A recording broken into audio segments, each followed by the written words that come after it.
నమస్తే సురేష్ గారు. నమస్కారం అండి ఉషా గారు. ఫిబ్రవరి 5న మకర రాశిలోకి కుజుడు ఎంటర్ అవబోతున్నారు కాబట్టి రాశుల వారుగా మనం చూసుకుంటే మరి మేష రాశి వారికి ఏ విధంగా ఉండబోతుంది అంటారు? ఎటువంటి మార్పులు వచ్చే అవకాశం ఉంటుంది అంటారు? గజం కేవలం 4,500 రూపాయలతో 165 గజాల భూమి కేవలం 8 లక్షలు మాత్రమే. సో ఉషా గారు, మీకు సుమన్ టీకి చాలా ధన్యవాదాలు చెప్పాలి.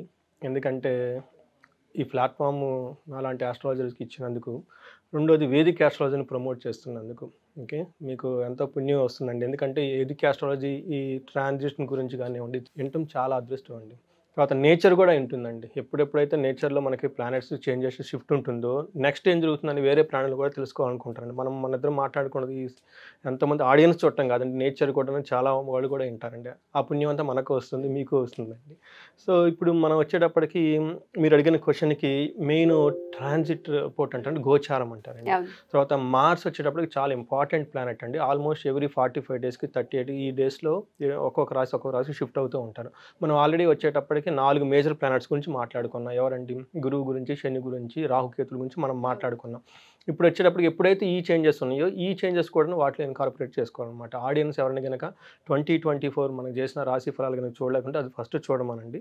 ఇది వచ్చేటప్పటికి వాటితో పాటు అడిషనల్గా ఈ ఇంపాక్ట్ కూడా ఉంటుంది. బట్ ఈ ఇంపాక్ట్ వచ్చేటప్పటికి ఆల్మోస్ట్ 30 డేస్ టు 45 డేస్ ఉంటుంది కాబట్టి షార్ట్ టర్మ్ ఇంపాక్ట్ ఉంటుంది అనమాట. ఇప్పుడు వచ్చేటప్పటికి ఫిబ్రవరి 5th ఇది చాలా ఇంపార్టెంట్. ఈ 4 ప్లానెట్స్ తర్వాత 5th మోస్ట్ ఇంపార్టెంట్ ప్లానెట్ వచ్చేటప్పటికంటే మంగళుడు అండి. చాలా పవర్ఫుల్ ప్లానెట్. వీళ్ళు మనకి మకర రాశిలోకి షిఫ్ట్ అవడంతో ఆ మకర రాశి వాళ్ళకి ప్లస్ వేరే రాశుల వాళ్ళకి చాలా ప్రభావం ఉంటుందన్నమాట.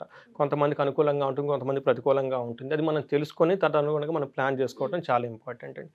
ఇప్పుడు వచ్చేటప్పుడు ఫిబ్రవరి 5th నుంచి మనకి మార్చి 14th వరకు 38 డేస్ వచ్చేటప్పటికి మకర రాశిలో ఉండబోతున్నారు వీళ్ళు. తర్వాత ఈ మార్స్ అనేవాళ్ళు మనకి 9 రకాల ప్లానెట్స్లో వీళ్ళు ఏమి ఇంపార్టెంట్, మనకి ఒక్కొక్క గ్రహం ఒక్కొక్క విధంగా మనకి పోర్ట్ఫోలియో ఉంటుంది అనమాట, జాబ్ డిస్క్రిప్షన్ లాగా ఉంటుంది అనమాట. వీళ్ళు మనకి మనుషులకి సంబంధించిన విషయాల్లో ఏ విషయాన్ని పాత్ర వీళ్ళు పోషిస్తారో మనం తెలుసుకుంటే కనుక వాళ్ళు మనకి మహర్షులు ఏం చెప్పండి, వీళ్ళు దేనికి రిప్రజెంటేషన్ చేస్తారంటే సత్వ, భూ ప్రకార, రోగ, వ్రణ, సాహస, శస్త్ర, అగ్ని సందర్శక, మానోత్పాటన, జ్ఞానభాతృకారక మార్స్, మంగళుడు, కుజుడు అని చెప్తారండి. ఓకే. సో మనకు వచ్చేటప్పటికి సత్వానికి సంబంధించి ఒక మనిషిలో ఒక టామిన్ అంటారు చూడండి, పవర్, ఆ పవర్కి సంబంధించిన రెస్పాన్సిబిలిటీ మార్స్ అండి. తర్వాత భూమి, రియల్ ఎస్టేట్ వాళ్ళకి చాలా చాలా ఇంపార్టెంట్. ఎందుకంటే మనకి భూమి పుత్ర అంటారు అన్నమాట కుజుడిని. అందుకని రియల్ ఎస్టేట్కి సంబంధించిన వాళ్ళకి కూడా చాలా ఇంపార్టెంట్. ప్రాకారం అంటే బౌండరీస్ లైన్స్కి సంబంధించిన వాటి కానీ, తర్వాత రోగానికి సంబంధించిన మనకు అన్ఎక్స్పెక్టెడ్గా గాయాలు తగులుతూ ఉంటాయి అన్నమాట. దానికి సంబంధించి కానీ, సాహస పరాక్రమాలకి, శస్త్రాస్త్రాలకు సంబంధించి కానీ, అగ్నికి సంబంధించి, తర్వాత వచ్చేటప్పటికి జ్ఞానము, సోదరులకు సంబంధించిన ఈ కారకత్వాలు మొత్తం మనకి మంగళుడు మనకి కుజుడు మనకు రిప్రజెంటేషన్ చేస్తూ ఉంటాడు అనమాట. మంగళుడు మనకి షిఫ్ట్ అవడంతో మేషరాశి వారికి ఎలా ఉంటుందో తెలుసుకుందాం. మేషరాశి వారికి ఇది 38 డేస్ మనకి మకర రాశిలో ఉంటారనమాట. మేషరాశి అంటే ఎవరు వస్తారంటే మనకు జనరల్గా తెలుసు, అశ్విని 1, 2, 3, 4 పాదాలు, భరణి 1, 2, 3, 4 పాదాలు, తర్వాత చెప్పి కృతిక 1 పాదం. వీళ్ళతో కాకుండా పేరు బలం ఉన్న వాళ్ళకి ఎలాంటి పేరు ఉన్న వాళ్ళంటే చూ, చే, చో, లా, లి, లు, ఏ, లా, లో, ఆ ఈ అక్షరాలు మోరార్లెస్ సౌండ్తో ఉన్న వాళ్ళు అందరికన్నా మేషరాశి కింద వస్తారనమాట. వీళ్ళు వచ్చేటప్పటికి ఎలాంటి రిజల్ట్ ఉంది ఒకసారి మనకి ఇది మార్స్ ట్రాన్సిట్ గోచార చార్ట్ చూద్దామండి. మార్స్ వచ్చేటప్పటికి మనం ఆల్రెడీ చెప్పుకున్నామండి, మకర రాశిలోకి ఎంటర్ అవుతూ ఉన్నారనమాట ఫిబ్రవరి 5th. ఇప్పుడు మన మహర్షులు ఫస్ట్ మన గ్రంథాలు ఏం చెప్పారు దాన్ని చెప్పుకున్నాం, తర్వాత మనం మన లాంగ్వేజ్లో చెప్పుకున్నాం. వీళ్ళు ఏం చెప్పంటే నిత్య క్లేశ, సదా వ్యాధి, సదా భోజన దుర్బలం, సదా సంచార ఉద్యోగం, దశమస్తే ధరాసుతే అని చెప్పారు. ధరాసుతే అంటే కుజుడు అనమాట. ఏంటంటే అండి మన రివర్స్లో వెళ్దాం ఈ శ్లోకం. సదా సంచార ఉద్యోగం అంటే ఏ ఉద్యోగానికి సంబంధించి ఇక్కడ అక్కడ చేంజెస్ ఉంటాయి అనమాట. కూర్చొని చేసేది అంత కంఫర్టబుల్గా ఉండదు. ఆ ఉద్యోగం గురించి కొంచెం అటు ఇటు పరిగెత్తుతూ చేయాల్సిన అవసరం వస్తుంది. దానివల్ల ఏమవుతుందంటే సదా భోజన దుర్బలం, దే మిస్ ది లంచ్ కానీ ఫుడ్ లేట్గా తీసుకోవడం జరుగుతూ ఉంటుంది. దానివల్ల ఏమవుతుందంటే వాళ్ళకి డిసీజెస్ వస్తాయి అన్నమాట. సదా వ్యాధి, ఓకే, ఎప్పుడు ఏదో ఒక నీరసంగా ఉండటం, తర్వాత ఉత్సాహం లేకుండా ఉండటం, టూ మచ్ వర్క్ బర్డెన్ అయిపోతుంది అనమాట. నిత్య క్లేశం, దానివల్ల ఈ 45 డేస్కి చాలా టెన్షన్గా ఉండి ఒక బాధతో ఉంటారు అని చేసి మనకి మహర్షులు చెప్పారనమాట. కెరీర్ రిలేటెడ్ వాళ్ళకి టెన్షన్స్, దాని ద్వారా భోజనం లేకుండా ఉండటం, దాని ద్వారా స్టామినా తక్కువగా ఉండటం, ఇవన్నీ మనకి రిప్రజెంటేషన్ చేస్తుంది. తర్వాత తామరమూర్తి అని చెప్పారంటే మనకి రజతమూర్తి తర్వాత రకాలు ఉంటాయి. 3rd కేటగిరీ అన్నమాట తామరమూర్తి వచ్చేటప్పటికి. తర్వాత వీళ్ళకి వచ్చేటప్పటికి మనం సింపుల్గా చూసుకుంటే వీళ్ళకి మేషరాశి వాళ్ళకి ఫస్ట్ వాళ్ళ భావమే మేషరాశి అధిపతి వస్తారు. రెండోది వచ్చేటప్పటికి 8th హౌస్ని కూడా రిప్రజెంటేషన్ చేస్తుంది. సో ఎప్పుడైతే మన ఫస్ట్ భావం ఉంటుంది అనుకుంటే సంతోషము, దుఃఖం, తర్వాత ఫుడ్, మనకి అపీరెన్స్కి సంబంధించిన విషయాల్లో మార్స్ చాలా ఇంపాక్ట్ చూపిస్తూ ఉంటారు. మనం అదే ఇందాక కూడా శ్లోకంలో చెప్పుకున్నమాట, భోజనం సరిగ్గా చేయకపోతే ఈ విషయాల్లో వాళ్ళకి నెగిటివ్ ఎఫెక్ట్ ఉంటుంది. ఇదే కాకుండా 8th హౌస్లో కూడా వాళ్ళకి సడన్గా అన్ఎక్స్పెక్టెడ్గా లాస్ కానీ గెయిన్ కానీ ఉంటుంది. ఇవన్నీ ఈ రెండింటికి సంబంధించిన విషయాలు దేని ద్వారా career related ups and downs ఉండటం వల్ల ఆ ఫస్ట్ చెప్పుకున్న రెండింటికి వీళ్ళకి ఇంపాక్ట్ ఉంటుందన్నమాట. బట్ ఓవరాల్గా ఈ టైంలో వాళ్ళు ఫస్ట్ మనం చేయాల్సింది ఏమంటేనండి, వాళ్ళకి ఇన్కమ్ విషయంలో చాలా బాగుంటుంది, అందులో ప్రాబ్లం లేదు. తర్వాత జాబులో సంబంధించి చాలా హార్డ్ వర్క్ ఉంటుంది, వాళ్ళకి చాలా డిసిప్లిన్ ఉండాలి, చాలా స్ట్రాటజిక్గా ప్లానింగ్ ఉండాలి. తర్వాత చక్కటి ప్లానింగ్ చేసి వాళ్ళకి ఆల్రెడీ బై బర్త్ వాళ్ళు లీడర్స్ అండి. ఎందుకంటే మేషరాశి పీపుల్ అనేవాళ్ళు స్టామినా పీపుల్ అనమాట. లైక్ ఆర్మీలో కానివ్వండి, పోలీస్ డిపార్ట్మెంట్లో హయ్యర్ పొజిషన్లో ఉండేవన్నమాట. వాళ్ళకి already by default leadership skills ఉంటాయి. ఈ టైంలో వాళ్ళకి hard work, discipline, strategic planning కనుక ఎక్కువగా పెట్టుకుంటే అలాంటి సందర్భాలు రావు అనమాట. ఉద్యోగంలో అంటే ఎక్కువగా స్ట్రెస్ ఫీల్ అవసరం ఉండదు, అంటే ముందుగా ప్రీ ప్లాన్డ్గా ఉండాలన్నమాట. నెక్స్ట్ వచ్చేటప్పటికి ఎంతైతే ఎఫర్ట్ పెడతారో రిజల్ట్ అంత బాగుంటుంది. ఫైనల్గా రిజల్ట్ అయితే బాగుంటుంది, ఎర్నింగ్స్ బాగుంటాయి, వాళ్ళ పాపులారిటీ బాగుంటుంది. బట్ ఆ పాపులారిటీ అదంతా వచ్చే ముందు చాలా ట్రస్ట్ ఫేస్ చేయాల్సి ఉంటుంది. ఇది ఒకటే ఛాలెంజ్ అనమాట.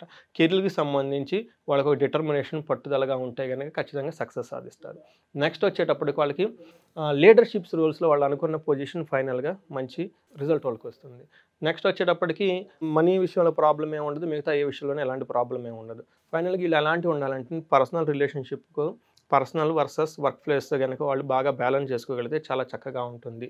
చాలా మంచి బ్లిస్ఫుల్ మూమెంట్స్ అనేవి ఎంజాయ్ చేస్తారనమాట. తర్వాత ఇంకేం చేయాలన్నమాట, హెల్త్ మనం చెప్పుకున్నాం, చాలా నెగ్లిజెంట్ చేస్తారు, హెల్త్ జాగ్రత్తగా పెట్టుకోవాలి. తర్వాత ఫైనల్గా వాళ్ళ ప్రొఫెషనల్ సక్సెస్ ఉంటుంది, ఫైనాన్షియల్గా గ్రోత్ ఉంటుంది, రిలేషన్షిప్లో హార్మోనీ ఇవన్నీ ఉంటాయి. బట్ ఇవన్నీ కూడా వాళ్ళు స్ట్రెస్ఫుల్గా ఉండటం కాబట్టి దాన్ని మేనేజ్ చేసుకోవాలన్నమాట. తర్వాత సెల్ఫ్ కేర్ ఎక్కువగా తీసుకోవాలి. ఇది ఒక్కటే ఒక రెమెడీ, బట్ అదర్వైజ్ అంతా బాగుందండి. తర్వాత మనకి జనరల్గా ఏమని చెప్తామంటేనండి, వర్క్లో ఎప్పుడైతే స్ట్రెస్ ఉంటుందో రెండు వాళ్ళకి రెమెడీస్ చెప్తాను. ఒకటి ఆదిత్య హృదయ స్తోత్రం అని చెప్పేసి ఒకటి చదువుతారు. అది లేదంటే వర్సెస్ ఏమంటే హనుమాన్ చాలీసా. ఈ రెండిట్లో ఏది చదివినా కానీ వాళ్ళకి చాలా బాగుంటుందండి.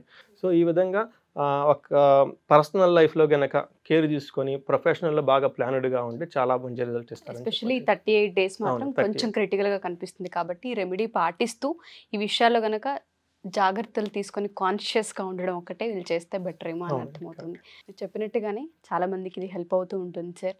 కొన్ని సందర్భాల్లో సడన్ డెసిషన్స్ తీసుకోకుండా ఉండే అవకాశం కోసమే ఈ వీడియోస్ వాళ్ళకి.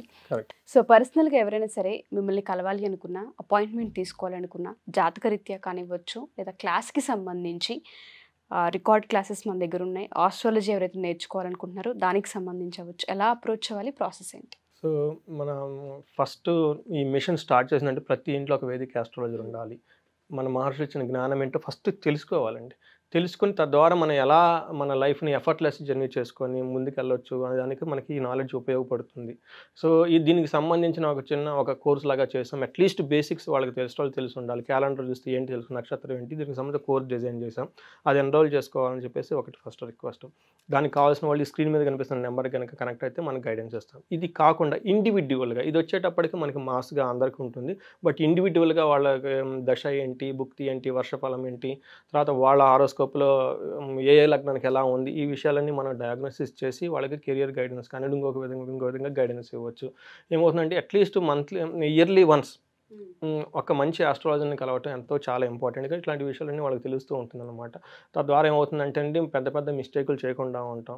తర్వాత ఏదైనా టైం బాగలేదంటే ముందుగా ప్రికాషన్స్ తీసుకొని లైఫ్ అనేది చాలా ఎఫర్ట్లెస్గా సేఫ్టీగా చేయడానికి చాలా బాగుంటుందండి. అలాంటి వారికి కౌన్సిలింగ్ కనుక కావాలి అనుకుంటే కనుక మనకి స్క్రీన్ మీద కనిపిస్తున్న నెంబర్కి కనెక్ట్ అయితే మనం వాళ్ళకి హెల్ప్ చేయొచ్చు. షూర్ అండి. Thank you sir. Thank you so much.